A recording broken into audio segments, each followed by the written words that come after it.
Liam Lawson is back on the F1 grid after Daniel Ricciardo's dismissal. Red Bull boss Christian Horner promised he would clear a space for Liam Lawson at some point in the 2024 season, according to the New Zealander. The pledge was made after Lawson excelled while filling in for Daniel Ricciardo at Red Bull-owned Carb last year.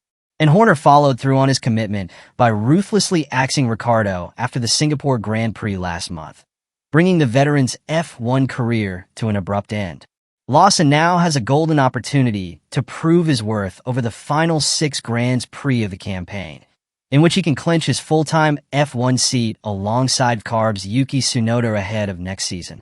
The idea of me jumping in is something that Christian told me a year ago, Lawson told F1 Nation.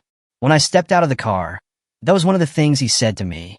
He said, "I give you my word I'll basically have you in a race at some point next year." So I always knew that was the intention, and it had been talked about.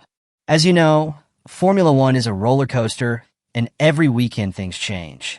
It's a bit horrible to be honest, because you're sitting there wondering what your chances are of driving, and it completely depends on how the guys that are currently driving are doing. And you don't obviously want somebody's downfall to be your way in, but for me to drive, somebody has to leave, obviously. Lawson more than held his own in 5 races with Carb last season. The 22-year-old finished in the points in Singapore and took P11 in both Italy and Japan. Many were surprised that Lawson was not given a full-time role off the back of his impressive audition. And the decision to stick with Ricciardo has been proved wrong.